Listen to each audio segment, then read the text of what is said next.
اعوذ باللہ من الشیطان الرجیم بسم اللہ الرحمن الرحیم الصلاۃ والسلام علیک یا رسول اللہ وسلم علیک وعلی آلک واصحابک یا حبیب اللہ۔ محترم ناظرین و سامعین کرام، السلام علیکم۔ رجب المرجب کا بابرکت مہینہ جاری ہے۔ اس مہینے میں 27 رجب المرجب کو اللہ تبارک و تعالیٰ نے اپنے پیارے محبوب سرور کونین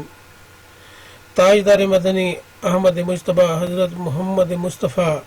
خاتم النبیین و مرسلین صلی اللہ علیہ وآلہ وصحبہ وبارک وسلم کو ایک عظیم معجزہ معراج کا عطا فرمایا۔ واقعہ معراج بجا طور پر ایک عظیم معجزہ ہے، اور اس کا ذکر اللہ تبارک و تعالیٰ نے سورہ اسراء، جہاں سے 15ویں سپارے کا آغاز ہوتا ہے، سورہ اسراء کی پہلی آیت میں اللہ تبارک و تعالیٰ نے اس کا ذکر فرمایا ہے۔ بسم اللہ الرحمن الرحیم۔ سبحان الذی اسریٰ بعبدہ لیلا من المسجد الحرام إلى المسجد الأقصى الذي باركنا حوله لنريه من آياتنا إنه هو السميع البصير۔ اللہ تبارک و تعالیٰ اس معراج کے واقعے کا ذکر کچھ اس طرح فرماتا ہے کہ پاک ہے وہ ذات جو رات کے بہت تھوڑے عرصے میں، قلیل حصے میں اپنے محبوب اور مقرب بندے کو مسجد حرام سے مسجد اقصی تک لے گئی، جس کے گرد و نواح کو ہم نے بابرکت بنا دیا ہے تاکہ ہم اس بندہ کامل کو اپنی نشانیاں دکھائیں۔ بے شک وہی خوب سننے والا، خوب دیکھنے والا ہے۔ تو اللہ تبارک و تعالیٰ نے اس آیت مبارکہ کو تقریباً قرآن پاک کے سینٹر میں رکھا، درمیان میں رکھا۔ 15ویں سپارے کا آغاز اس آیت مبارکہ سے ہوتا ہے، سورہ اسراء سے ہوتا ہے۔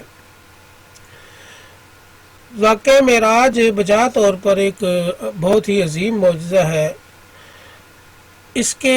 دو مقصد تھے، واقعہ معراج کے دو مقصد تھے۔ یہ مختلف الروایت سن 12 نبوی کو معراج کا واقعہ پیش آیا، کیونکہ سن 10 نبوی کو تو نبی اکرم صلی اللہ علیہ وسلم نے وہ ابھی شاب ابی طالب کی اس پابندی سے ہی ابھی فارغ ہوئے تھے، اور سن 11 نبوی جو ہے وہ تقریباً اسی ہی مغموم کیفیت میں گزرا۔ تو سن 12 نبوی کو نبی اکرم صلی اللہ علیہ وسلم کو یہ معراج کا معجزہ اللہ تبارک و تعالیٰ نے عطا فرمایا، تو جس کا ذکر اللہ اس سورہ مبارکہ میں فرما رہا ہے۔ اس کا جو پہلا مقصد ہے، بہت ہی بڑا مقصد ہے، وہ یہ کہ اللہ تبارک و تعالیٰ نے نبی اکرم صلی اللہ علیہ وسلم کو وہ عظمت، وہ سربلندی اور وہ بلند مقام جس کا اظہار اللہ تبارک و تعالیٰ اس سورہ بنی اسرائیل کی ہی آیت نمبر 79 میں فرما رہا ہے کہ یقیناً آپ کا رب آپ کو مقام محمود پر فائز فرمائے گا۔ مقام محمود سے روز محشر کو بھی ایک بلند مقام عطا ہوگا، شفاعت کا مقام عطا ہوگا، پھر جنت الفردوس میں بھی۔ تو معراج کا جو عروج ہے، معراج کی جو بلندی ہے، اس واقعے میں بھی نبی اکرم صلی اللہ علیہ وسلم کا مقام محمود کا وہ حصہ شامل ہے، اور عظمت رسول اللہ صلی اللہ علیہ وسلم کا اظہار مقصد تھا معراج کے واقعے کا، معراج کے معجزے کا، اور پھر عمومی بشر اور نبی اکرم صلی اللہ علیہ وسلم کی بشریت میں فرق کو واقعہ کرنا تھا۔ جیسے کہ اللہ تعالیٰ نے فرمایا کہ سبحان اللہ اسریٰ بعبدہ، عبدہ کا لفظ جو ہے وہ نبی اکرم صلی اللہ علیہ وسلم کی اللہ تبارک و تعالیٰ کی کامل عبدیت اور نبی اکرم صلی اللہ علیہ وسلم کے عبد محبود یعنی بندہ خاص ہونے پہ دلالت ہے کہ یہ معراج کا جو عروج اور اللہ تبارک و تعالیٰ سے جو قرب ہے وہ ایسا قرب اور کسی کو مخلوق میں عطا نہیں ہوا جیسا قرب اللہ تبارک و تعالیٰ نے نبی اکرم صلی اللہ علیہ وسلم کو عطا فرمایا۔ ایک تو یہ مقصد تھا، اور دوسرا مقصد یہ ہے کہ معراج کا واقعہ ایک بڑا جھٹکا تھا کفار و مشرکین اور کمزور ایمان والوں کے لیے۔ تو اس معراج کے واقعے کو ماننا اور اس پر ایمان لانا یہ ایک بہت ہی مشکل بات تھی اور بڑی آزمائش تھی مسلمانوں کے لیے بھی۔ تو اور جنہوں نے مان لیا انہوں نے تو مان لیا، وہ راہ ہدایت اور راہ حق پا گئے، اور جنہوں نے انکار کیا وہ مرتد ہو گئے، اور کفار و مشرکین کو نے تو ویسے ہی اس واقعے سے انکار کیا۔ جس وقت نبی اکرم صلی اللہ علیہ وسلم کو معراج سے واپسی ہوئی تو نبی اکرم صلی اللہ علیہ وسلم نے اس کا اظہار فرمایا، تو اس وقت سیدنا ابوبکر صدیق کے پاس جب یہ پیغام آیا کہ غالباً ابو جہل نے آ کے بتایا کہ دیکھو تمہارے رسول صلی اللہ علیہ وسلم کیا کہتے ہیں کہ میں مسجد حرام سے مسجد اقصی تک گیا اور پھر میں آسمانوں پر گیا۔ تو سیدنا ابوبکر صدیق رضی اللہ تعالیٰ عنہ نے فوراً جواب دیا کہ تصدقنا یا رسول اللہ صلی اللہ علیہ وسلم، اگر میرے آقا فرما رہے ہیں تو یقیناً یہ بات سچ ہے۔ تو اس کی دوسری وجہ اس کی آزمائش تھی، مسلمانوں کے لیے بھی اور کفار و مشرکین کے لیے بھی۔ پہلی وجہ عظمت رسول صلی اللہ علیہ وسلم تھی، اور دوسری وجہ آزمائش مسلمانوں کے لیے اور کافروں کے لیے، اور تیسری وجہ سیدنا ابوبکر صدیق رضی اللہ تعالیٰ عنہ کی صدیقیت کا اظہار کرنا تھا، آپ کی صداقت کا، آپ کے ایمان کی پختگی کا اظہار امت مسلمہ پر کرنا تھا۔ تو ابوبکر صدیق نے فوراً اس بات کو تسلیم کر لیا۔ تو اب نبی اکرم صلی اللہ علیہ وسلم اللہ تبارک و تعالیٰ کی اس قدرت کاملہ کے اس معجزے سے چند پل میں رات کے کچھ وقت میں مسجد حرام سے مسجد اقصی تک کی سیر بھی کرائے، اور مقصد یہ تھا اس دنیاوی سیر کا مسجد حرام سے مسجد اقصی تک کا کہ یہ علاقہ چونکہ لوگوں نے دیکھا ہوا تھا، اور لوگ جب نبی اکرم صلی اللہ علیہ وسلم سے اس علاقے کے بارے میں سوال کرتے تو نبی اکرم صلی اللہ علیہ وسلم چونکہ پہلے مسجد اقصی کبھی نہیں گئے تھے، تو اس لیے جب لوگ وہاں کی باتیں پوچھیں گے تو نبی اکرم صلی اللہ علیہ وسلم ان کو جب جواب عطا فرمائیں گے تو لوگوں کو یقین آئے گا، اور جب یقین آئے گا، تصدیق ہوگی اس بات کی، تو پھر یقیناً ایمان والے لوگ جو ہیں وہ نبی اکرم صلی اللہ علیہ وسلم کا آسمانوں پہ سدرۃ المنتہا پہ اللہ کے پاس عرش و کرسی پہ جانا بھی مان لیں گے۔ تو یہ مسجد حرام سے مسجد اقصی تک کا ایک مقصد یہ تھا زمینی سیر کا۔ اصل مقصد جو ہے وہ تو اللہ تبارک و تعالیٰ کا نبی اکرم صلی اللہ علیہ وسلم کو اپنی بارگاہ میں بلانا تھا اور خود ملاقات فرمانا تھا، اور اس مسجد حرام سے مسجد اقصی تک کے واقعے کو صرف اس لیے ڈالا کہ ایک سند قائم ہو جائے دنیا والوں کے لیے۔ تو ایسا ہی ہوا کہ جب انہوں نے سوالات کیے تو نبی اکرم صلی اللہ علیہ وسلم نے ان کے جوابات دیے۔ اس پہ انشاءاللہ ہم ایک اور ویڈیو بنائیں گے کہ کیا کیا واقعات پیش آئے اور کیا کیا معاملات ہوئے۔ تو نبی اکرم صلی اللہ علیہ وسلم اللہ تبارک و تعالیٰ کے کتنے قریب ہوئے، کتنا قرب عطا ہوا، اس کا ذکر اللہ تبارک و تعالیٰ سورہ نجم کی آیت نمبر 7 سے لے کر 18 میں تک میں کچھ اس طرح فرما رہا ہے، میں ترجمہ آپ کے گوش و گزار کر دیتا ہوں۔ اور وہ محمد صلی اللہ علیہ وسلم شب معراج عالم مکان کے سب سے اونچے کنارے پر تھے، وَهُوَ بِالْأُفُقِ الْأَعْلَى، سب سے اونچے کنارے پر تھے۔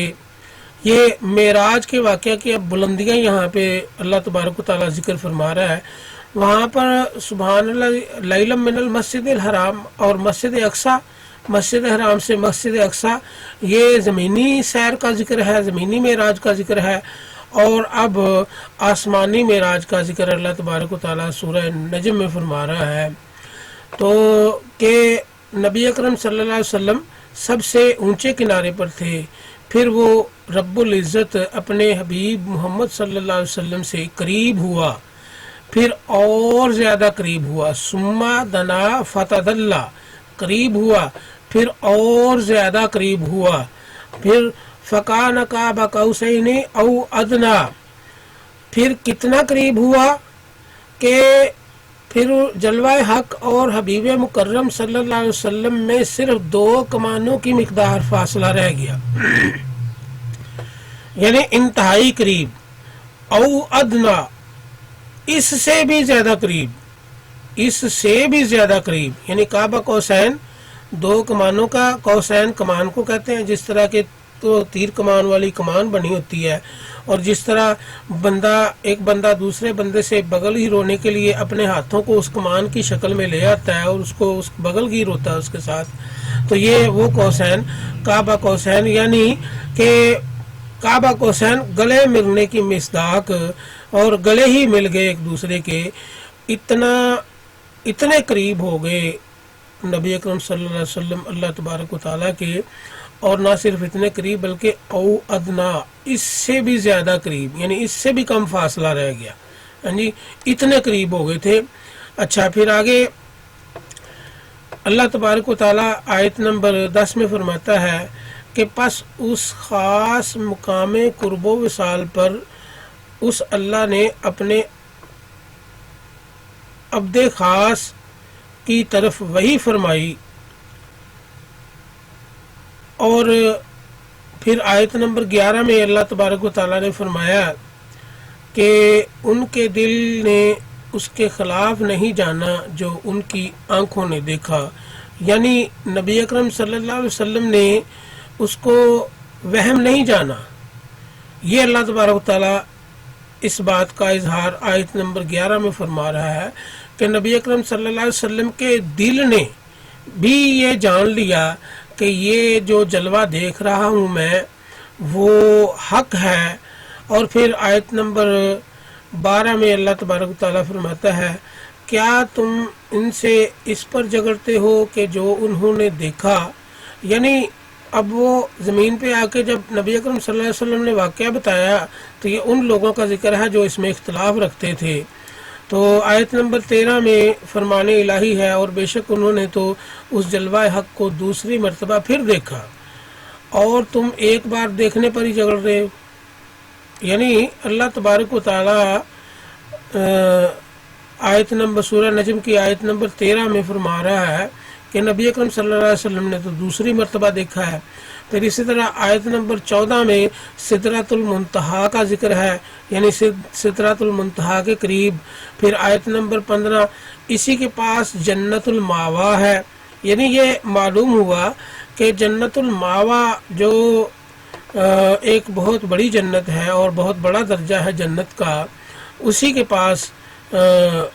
سے نبی اکرم صلی اللہ علیہ وسلم کا گزر ہوا۔ تو پھر آیت نمبر 15 فرمان الہی ہے کہ جب نور حق کی تجلیات سدرۃ المنتہا کو بھی ڈھانپ رہی تھیں جو کہ اس پر سایہ فگن تھیں، اور آیت نمبر 16 میں، یہ 16 میں نے پڑھی ابھی، اب آیت نمبر 17 ان کی آنکھ نہ کسی اور طرف مائل ہوئی اور نہ حد سے بڑی، یعنی اللہ تبارک و تعالیٰ کے جو جلوہ حسن تھا، نبی اکرم صلی اللہ علیہ وسلم اس جلوہ حسن میں مدہوش ہو گئے، نبی اکرم صلی اللہ علیہ وسلم اس جلوہ حسن میں گم ہو گئے، کہ ان کی نگاہ جو ہے وہ کسی اور طرف اٹھ ہی نہ رہی تھی۔ تو یہ اللہ تبارک و تعالیٰ نے قرب کا جو ہے وہ اس میں ذکر فرمایا کہ اتنے قریب ہو گئے کہ آیت نمبر 9 کے مطابق کعبہ قوسین یعنی کہ کمان سے بھی کم فاصلہ، او ادنا اور اس سے بھی کم فاصلہ۔ تو یہ فاصلے کی ماہیت جو ہے وہ اگر ہم کسی ترازو میں تولنا چاہیں تو وہ ترازو بھی اللہ تبارک و تعالیٰ نے ہمیں قرآن پاک میں عطا فرمایا ہے، اور وہ ترازو کیا ہے کہ اللہ تبارک و تعالیٰ سورہ قاف کی آیت نمبر 16 میں فرماتا ہے کہ نحن اقرب الیہ من حبل الورید، اور ہم اس کی شاہ رگ سے بھی زیادہ اس کے قریب ہیں۔ اب آپ اپنے گلے کو ہاتھ لگائیں اور شاہ رگ کو ٹٹول لیں تو شاہ رگ جو ہے آپ کی وہ گلے اور گردن کے بالکل درمیان کا حصہ ہے، اس سے بھی کوئی قریب چیز ہو سکتی ہے؟ تو اللہ تبارک و تعالیٰ فرما رہا ہے کہ ہاں میں اس سے بھی زیادہ قریب ہوں۔ تو یہ اللہ تبارک و تعالیٰ کا قرب جو ہے وہ عام نفوس کے لیے ہے، عام انسانوں کے لیے ہے۔ تو معراج میں اللہ تبارک و تعالیٰ اور نبی اکرم صلی اللہ علیہ وسلم کا کیا قرب کا عالم ہوگا۔ تو یہ واقعہ معراج کا پہلا حصہ ہے، پارٹ 1 ہے۔ انشاءاللہ واقعہ معراج کا ہم کئی حصوں پہ مشتمل ویڈیوز بنائیں گے، اور الحمدللہ ہم واقعہ معراج کی شان کو پورے طور پہ واضح کریں گے، اور کچھ اعتراضات اور ان کے جواب بھی دیں گے دلائل کی روشنی میں احادیث و قرآن سے۔ تو اللہ تبارک و تعالیٰ دین کو سمجھنے کی توفیق عطا فرمائے۔